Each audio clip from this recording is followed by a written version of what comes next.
В эфире «Актуальное интервью», в студии Валерия Наумова. Здравствуйте. Арктический государственный агротехнологический университет является базовым вузом Минсельхоза России по подготовке специалистов нового формата для традиционных отраслей Севера и Арктики. В предстоящем учебном году начнется подготовка специалистов по ряду новых направлений. Об особенностях приема в Арктический государственный агротехнологический университет поговорим с гостем студии, исполняющей обязанности проректора университета Аян Нюканов. Аян Николаевич, здравствуйте. Здравствуйте. Расскажите, сколько бюджетных мест будет представлено в этом учебном году?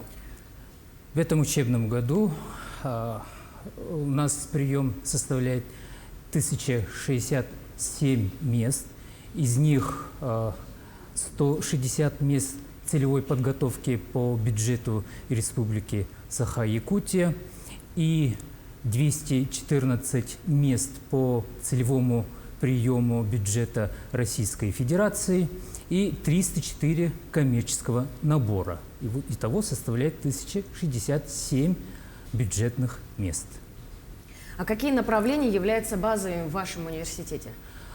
Базовыми у нас являются сельскохозяйственного направления. Это и агротехнологические, и ветеринарные, лесотехнические и социально-экономические направления подготовки специалистов являются у нас базовыми в нашем университете.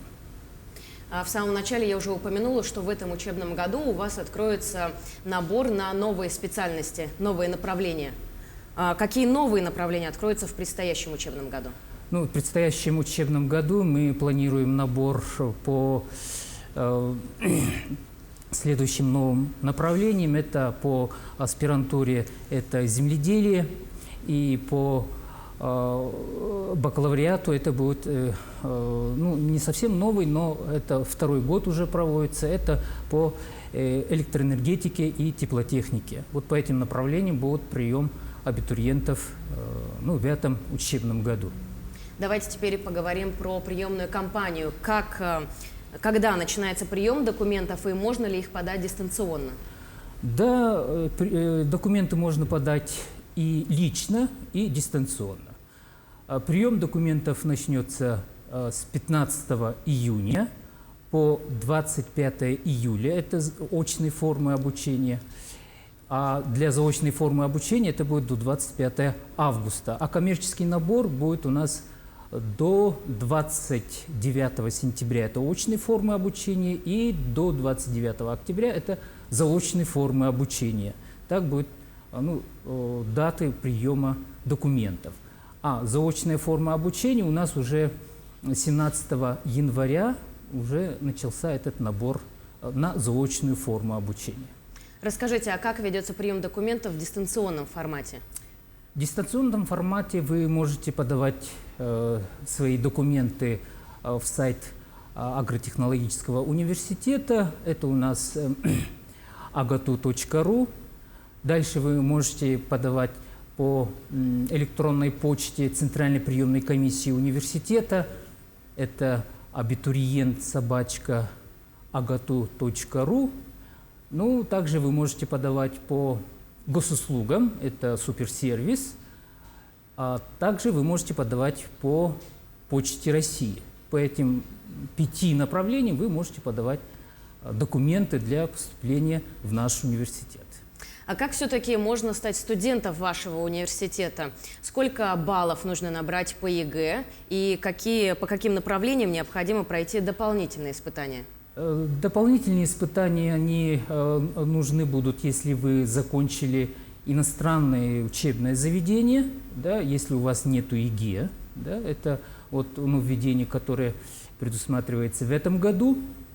Также дополнительно есть, я имею в виду, максимальный балл, это будет определяться уже по времени, насколько много будет у нас студентов. Это сейчас сложно об этом говорить, но это максимально, это будет 70 баллов, это будет вполне достаточно в общем для всех специальностей.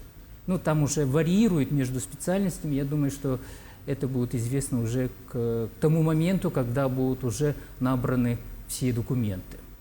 То есть я правильно поняла, чем больше претендентов на одно место… чем больше претендентов, чем больше абитуриентов с высоким баллом ЕГЭ, тем, конечно же, будет выше этот проходной балл. А по каким все-таки направлениям будут проводиться дополнительные испытания? Дополнительные испытания, еще раз повторяю, они будут проводиться в случае, если абитуриент закончил иностранный вуз. А так мы, как все высшие учебные заведения Российской Федерации, естественно, мы ориентируемся на результаты ЕГЭ, поэтому вот мы работаем в правовом поле всех российских вузов нашей страны. А обучаются ли у вас в вузе иностранные студенты? Да, иностранные студенты у нас обучаются, но в основном это страны СНГ, это Таджикистан, Киргизия, Казахстан. Ряд студентов учится у нас из Китая, но это очень мало студентов, это всего-навсего один студент. Да. Поэтому мы стараемся набрать иностранных студентов. Хотелось бы, чтобы о нашем университете знали за пределами, и тогда, может быть, у нас появятся уже абитуриенты из других регионов и стран. А какие категории абитуриентов имеют преимущество при поступлении? При поступлении преимущество, естественно, будут иметь те, которые имеют высокий балл ЕГЭ. Это само собой разумеющееся. И ряд положений, которые написаны у нас в сайте. Это и олимпиадники, это и медалисты, это и есть у нас 10% абитуриентов, которые мы предполагаем, что вдруг будут поступления из Луганской Народной Республики и Донецкой Народной Республики. Вот эти 10% они будут в приоритете. Может быть, какие-то олимпиады вы учитываете, победителей каких-то? Это олимпиады, естественно, это всероссийские олимпиады и олимпиады, которые проводятся нашим университетом. А как налажен быт студента? Могут ли иногородние абитуриенты рассчитывать на заселение в общежитии во время сдачи экзаменов и затем с начала занятий? Я думаю, что это составляет серьезную проблему для нашего университета. У нас обеспеченность общежитиями составляет всего около 60%. Но в дальнейшем первокурсники, они все будут обеспечены общежитием. А какой размер стипендии у студентов вашего вуза? Это зависит от студента. Да. Во-первых, это если студент, допустим, активно занимается наукой, активно занимается спортом, имеет призовые места, да, имеет активную жизненную позицию, то решением стипендиальной комиссии мы назначаем повышенную стипендию. Поэтому стипендия варьирует от 2000 до 10 тысяч.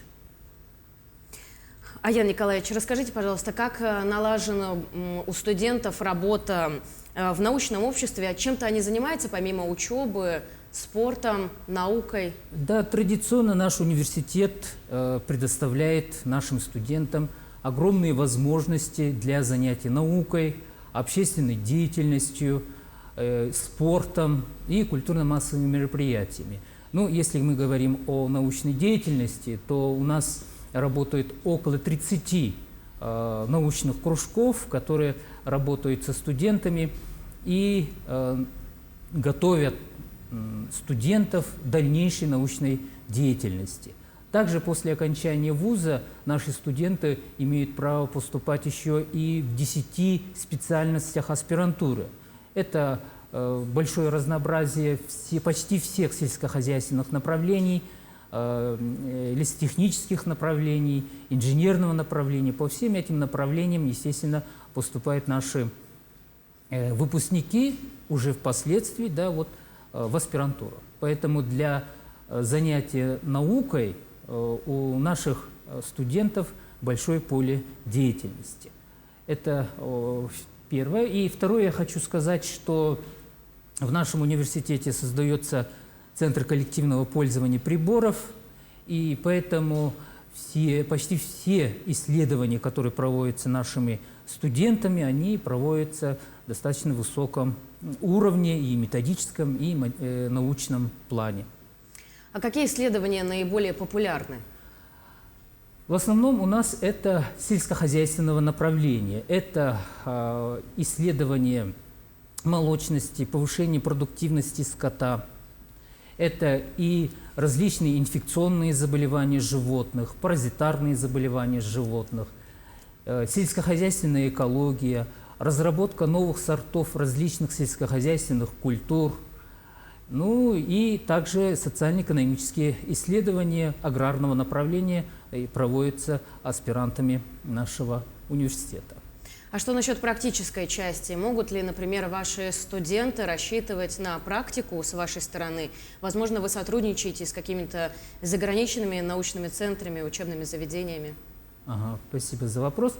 Наши студенты, они проходят практику в наиболее передовых хозяйствах нашей республики. Мы заключили с ними договора, и они проходят по различным видам практик.